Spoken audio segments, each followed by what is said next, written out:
Good morning and welcome back to another episode of Cafefe with Carlito. I've got my Wonder Looper sweatpants on, my favorite sweatshirt, and a nice cup of, this is actually from Nespresso. And we got one of these. Look, I was going back and forth on whether I wanted to get an actual espresso maker or if I wanted something that was just convenient. And when I really got down to it and looked at my actual desire, it was something that was really easy and convenient. Now, it's not as good as like if I was going to make a real espresso and stuff like that, but I've had an espresso machine before, and to be honest with you, it was just a pain in the neck. The setup, the cleaning, all that stuff. I just don't have the time to do it. I did enjoy it. It was cool and like figuring out the different ways to make a great coffee, but most of the time, I would give up that extra quality for convenience and ease of use. I can't think of a better way to segue into what I've been working on lately, which is actually, it may have come out already. I'm not sure. It's been a beast. That is the work jacket comparison. Now, I did this video because I get a lot of comments of, people who want things that are more affordable. And I think it's a really good thing to listen to.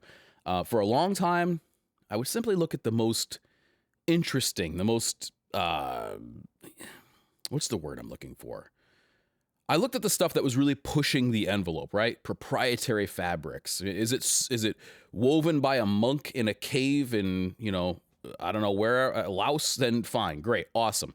Does Laos have caves? I don't know. Either way, you know what I'm saying. And that was one of the things that I always tried to do, was find the most unique, cool stuff. But when it comes down to it, look, I'm a simple guy, and I like to compare things to cars, right?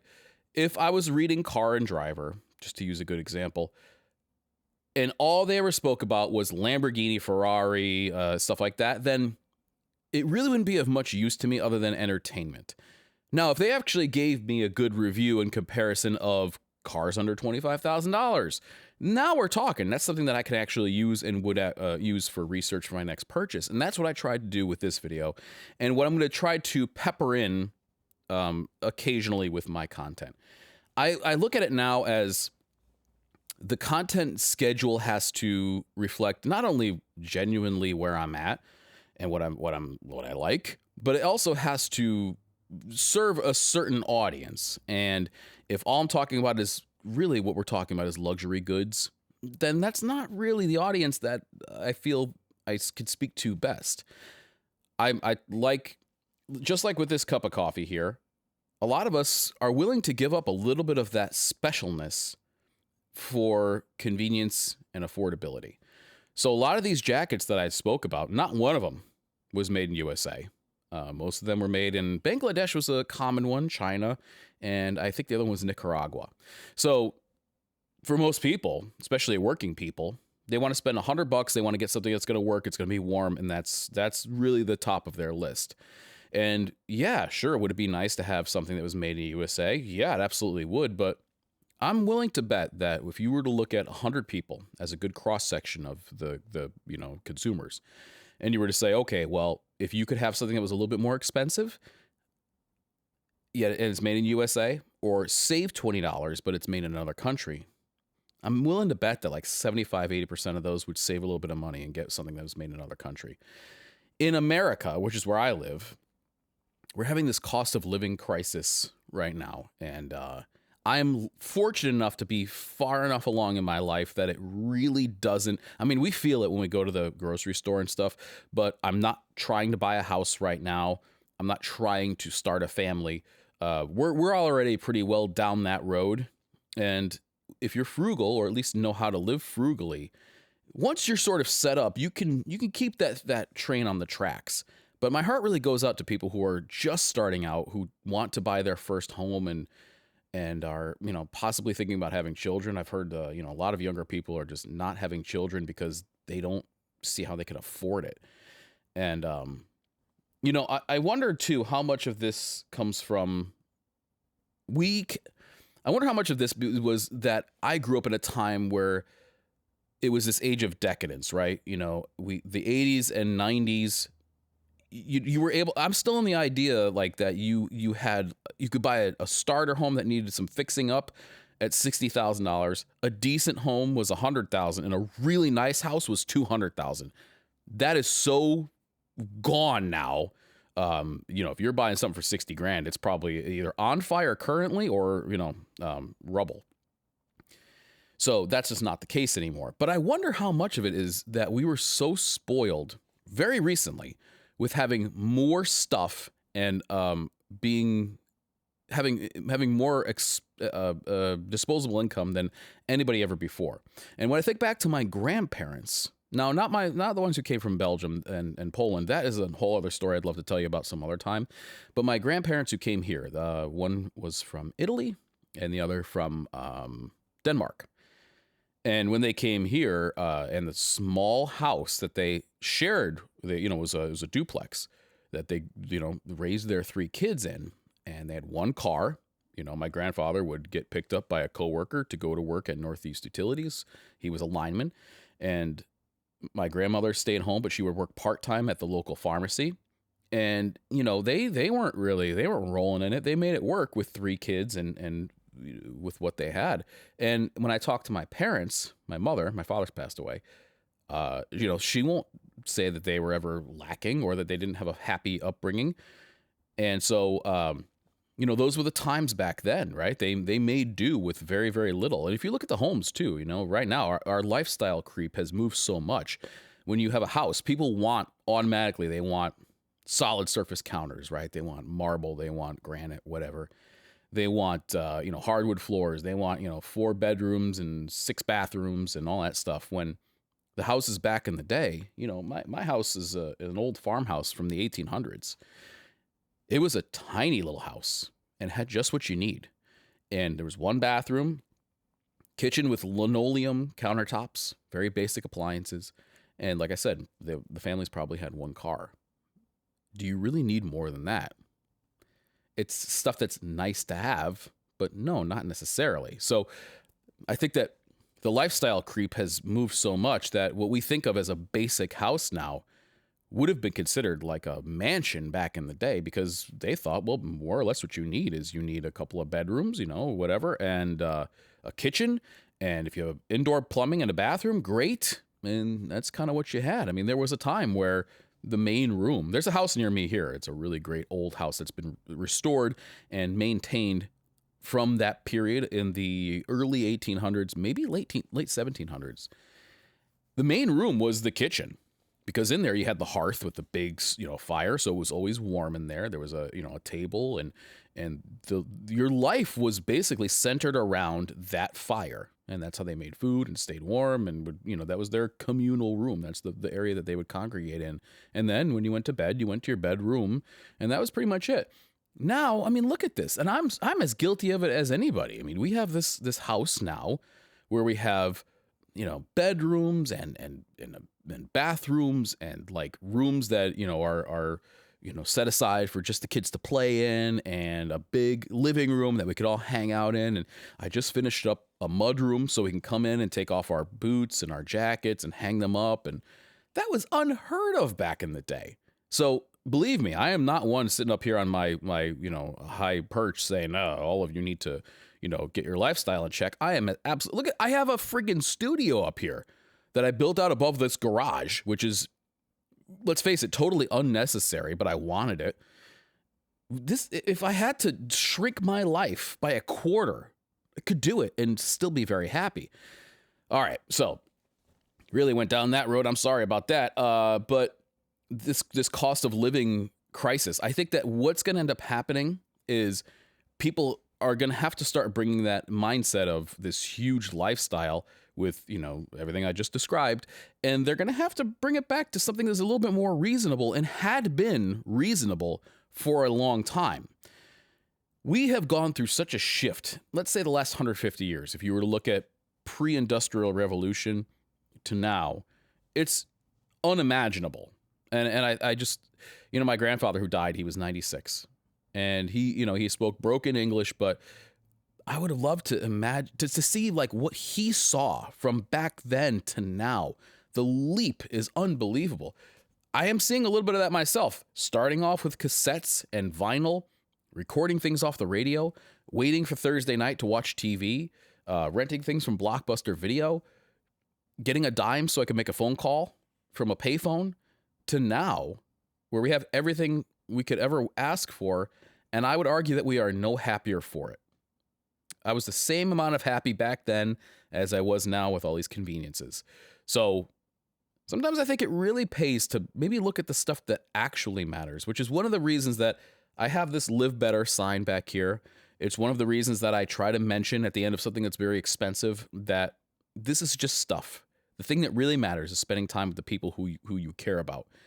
Because in the end, that's what it really is about. And I think that if you have to save a little bit of money on your clothes so that you could do things that really do matter to you, I think that's a good move. I think it's a wise investment. And I believe that we are going to, if this trend continues, which I'm not saying it will, I don't know the future, of course, that people will have to reassess their basic lifestyle and probably accept something that was a little bit more like what our grandparents lived with, or at least mine did, and not have these gigantic homes and 2 brand new cars and you know, all that stuff. I mean, you can live pretty cheap and be very happy. And I think we maybe get back to that. But counter to all that, let's talk about some of the new releases. All right, White's, the very, very old Pacific Northwest boot company, and I'd argue still one of the best, is coming out with their Perry 132. Now, I'm not sure, when will this video be released? Because this thing might be out already. I think it will be, because it's available on the 21st, so that's Tuesday. These come out on Wednesday. Hey, guess what? These just came out. Wow, it's me from the future. The Perry 132, which is the newest addition to their mock toe collection. Like I said, this is kind of a pre-release, so they set this out in an email, but it does show you what is basically a White's Perry with a taller shaft, which I think is, to be honest with you, I think a better looking boot.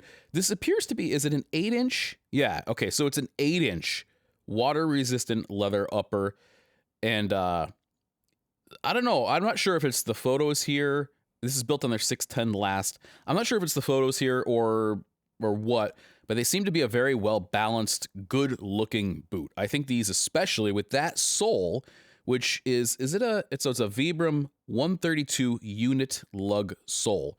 So that keeps the weight down a little bit, but that is a good-looking boot right there. Now, a couple of reasons. So the Perry is they're more entry-level stuff, more affordable. They haven't given us a price on this, but I would guess that's somewhere in the $300 range. The places that they save a little bit of money is like in places like that sole, like I mentioned. So there's not a leather stacked heel, you have a rubber heel, which for most of us is going to be just fine. And you have that White's build quality. Now, there was a time, and I'm not really sure when it stopped, but there was a time when the White's Perry was having some growing pains. I got sent a few emails from people asking if this was normal and showing me their right and left boot, and they were just way off. Issues with the lasting, you know, there's a lot that goes into boot making that I think that unless you've seen it done before, we don't realize how tricky it really is. For example, let me ask you this, right? Could you imagine not only making one perfect boot, but making its exact opposite? And I'm talking about everything, right? Down from the height of the thing to the stitching, I mean, all the patterning, scaling things up. This is one of the reasons that these custom boot makers like Gabbard are so rare and so, highly coveted, right? I mean, they're very hard to find people who can do that level of precision. Because I think unless you've actually tried it, that's got to be really difficult to make a pair of things that are almost perfect. There's so much that can go wrong in that process that I don't think we really... I don't think I even appreciate it that much. I want to try it someday so I can really say that I appreciate what goes into these, even though I think I know what does. Until you've done it, you got to walk in those shoes, boots. But either way, I think that if the CwC can be held to a decent standard, this is a great boot. And what I'm talking about when I say affordability and getting a lot for your money, if they can keep this thing under $400, I think this is going to be a great boot. Okay, so earlier this year, somewhat quietly, there was a little bit of the marketing material around it, but Carhartt came out with their Montana collection. So I talked to Dave about this, Dave Moore, who's their archivist. Well, Carhartt has a very rich history in ranch and Western wear. And I want to show you a little bit how we drew on that for some new product we're making. But when we first started making what we called ranch wear was in 1965. And this was the original product that we made, the Carhartt Ranch Coat. As you started getting into products like this, these are some things we took inspiration from for things that we're adding to our Montana line in fall of 2024. And then we have some other pieces that draw from, like I said, the styling with the snaps and the Western yoke. But then this one actually drawing on some of our older, patterns of, flannels and plaids and things that we did that were sort of related to this line. So, this new product for the fall is kind of an amalgamation of a lot of those things. It takes kind of a bit of the feel of the original, but draws on some of these where we started doing the zippers and things like that. I love their I actually have some of their the original collection, and it had a few hits, a few misses. I think some of the hits were their shirt. They had a really nice rugged flex shirt at the time. Actually, you can see I wore it in a couple of things. It's the red one, and I think it has white and black patterning on it. Just a good looking shirt. They also had a jacket which had a sort of upper contrasting yoke to it. So the one that I have is a regular Carhartt duck with the brown on the shoulders. And then what else did they have? There was a few other things in this collection. It was a small capsule collection. Now they've released a relaxed fit duck vest, which has that same Western flair to it. And I think this is one of those sleepers that could be really, really good. And it only comes in 2 colors. Let's take a look at this guy a little bit deeper. I like what they do sometimes when they do their Western inspired stuff, because they don't go full on yeehaw. Like some of these companies like, what is that called? Ranch something. I can't remember what they're called, but Western Ranch, something like that. I mean, they are like, full on decorative stitching, the whole nine. But this vest, if you didn't know better, you'd say, well, it's just a Carhartt vest. And is there any more like ubiquitous vest out there? Now, this comes with a flannel looking lining. I'm not sure if it's the same type of lining. It looks to be the same lining that they put in their Detroit jacket, but it's a simple vest and has, like the upper pockets they look like they have a flap, but they actually have a snap. It comes in 2 colors, tarmac, which is sort of a grayish green, and then their regular old Carhartt brown, which is tried and true. But this is one of those pieces that, like I mentioned, I think could be really good. Now, interestingly, too, they also put a zipper on this rather than snaps. So a lot of times you see snaps on a vest, but, Carhartt vests are like a thing. You know what I mean? I don't know if you've ever seen that. I think it was a TikTok with that girl talking about if you put a guy in a Carhartt vest, she's automatically attracted to them. Pretty funny. But there's also some new shirts that they've come out with. If you like Western inspired, but you don't want to go full on yeehaw, the Carhartt Montana stuff is a really good bang for the buck, and it looks really cool. I gotta tell you, I really dig that shirt, and I'm thinking about picking up this one because it's good looking. All right, Filson. Why am I even talking about this? Filson they're doing training gear now in collaboration with a company called 10,000. I don't know if it's a company or what. It looks like it's a rugby thing. Military grade gear for the most rigorous training programs, purpose built to face the harsh demands of world-class athletes and hardcore endurance trainers. This seems like a strange place for Filson to go to me. What are they doing better than, I don't know, Under Armour, Reebok? If you're going to get into the world of high-end stuff like that, whatever, Arc'teryx Leaf, whatever it is, they have a pair of shorts here for $88. Their shirt is $75. Tactical hoodie for $170. I don't know. I don't get it. And I hate to keep bashing on Filson. I'm really not. I love what that company was. I think that they just make some really strange choices, and maybe I'm missing the mark on this one. Maybe I don't understand it all because I'm not a part of that world. But when I saw this email and I saw Filson/10,000, I'm like, what is this? And then when I opened it up, I'm like, really? It just seems strange. Like, it seems like they're grasping at straws. Like, hey, let's try this. Maybe that'll be the next thing. Let's try this. Maybe that'll be the next thing. I got an idea for you, Filson. Why don't you get back to your roots and make the stuff that people actually want? Because a lot of brands are eating your lunch out there, and pretty soon you're going to be a company with no real identity because you've been everything. And it's like when you go to a restaurant, you get a menu and it's gigantic. How in the world could a good restaurant be good at all those things? I'd rather go to a restaurant that has 3 things that they're amazing at. But that's just me. So you're going to see these trends are starting to emerge, and they've actually been coming out for a while. Flint Tinder is jumping on this as well with their Texas Reserve collection. Now, this is kind of interesting because these are limited edition things that they've been doing, and I think actually it's kind of cool because, you know, I like the idea of smaller companies doing interesting things. Now, Flint Tinder is an in-house brand of Huckberry. So just know that going right into it. This is basically a small batch collection. So it looks like they have a Roper boot here. They have some reserve denim. And, you know, it looks like, I hope that they do a few other things here rather than just those pieces. It looks to me like that's kind of all there is right now. But, okay, so it says here, over the past year, I've been painstakingly perfecting this special collection, handcrafted, hand-numbered denim and custom boots to go with them, made right here in Texas. This is Nick Kemp, Flint Tinder's design director. And again, this is definitely Western inspired because you have jeans and you have Roper boots. To me, we have this $750 Roper boot, and we have $220 Flint Tinder denim. I don't want to say that it doesn't seem promising because I think if they did it right, this could be great. But that's a lot of money. And if you are looking at these products in that price range, you've got some stiff competition. So I could name you a bunch of different cowboy or Roper boots that'll cost you $750, which will be amazing. Will they go toe-to-toe with these?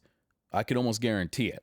Same thing with denim. If you're going to spend $230 on denim, is it going to be a Flint Tinder pair? Now, I think this is kind of the same issue, again, to bring it back to cars, because if I don't, I get confused, that Volkswagen had when they released their Phaeton. The Phaeton was a W12 beast that was basically a Bentley disguised as a Volkswagen, and it sold terribly.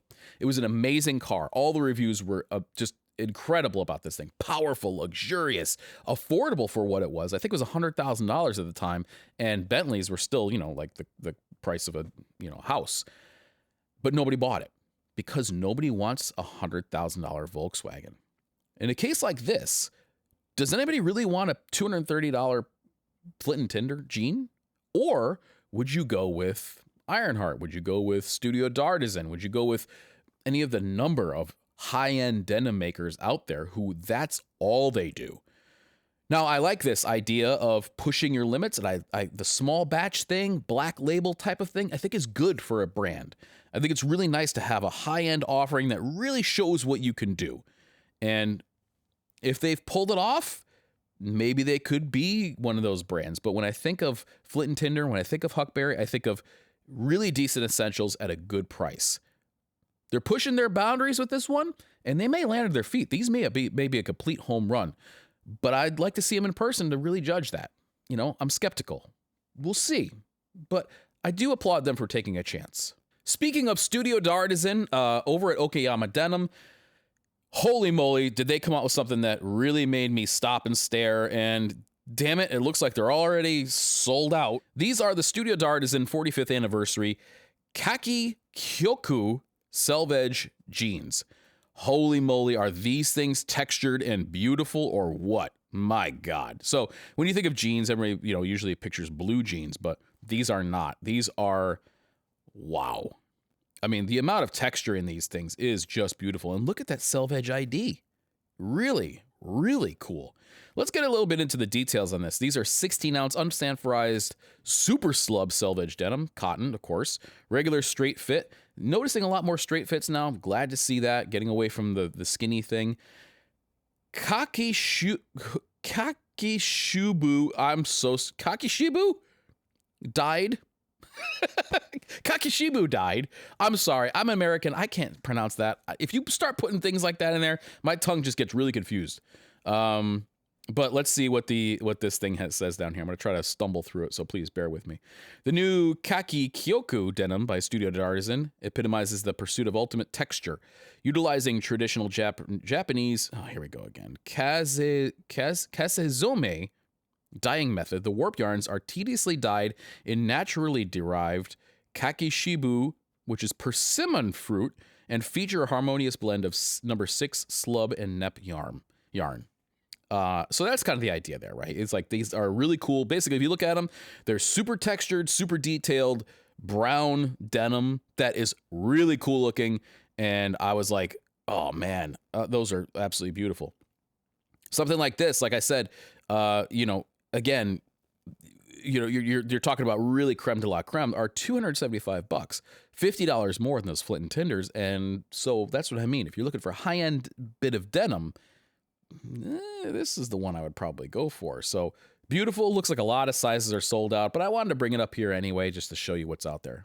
And Ironheart came out with like a lookbook sort of their spring summer 2025 collection. A lot of great pieces in there. I don't really want to go through them now. I'd rather talk about them when they're released because, that's you can look at them now and you can say, all right, well, I got to put a little bookmark in my mind for that in the future if it's something that you want. And so what I'll do is I'll put a couple of things up here that look really cool, but I'll put a link because they let you download this thing. I'll put a link to where you can actually go and check out this whole collection if you'd like to. If you want to do the research on your own, because I feel that we could really take up a whole video just going through this pre-release or notification or whatever you call it. They look awesome. Ironheart does some really neat stuff. Looks like they have some cool shirts coming out and stuff like that. So take a look through there. I'll put some of my favorites up here on the screen. But besides that, yeah, some cool stuff coming out from Ironheart. Not surprised, though. All right, we're going to get to the patrons-only segment right now. 2025 has been off to a little bit of a rocky start. I mean, Los Angeles was on fire for a while, crazy stuff happening, and a lot of just, turmoil.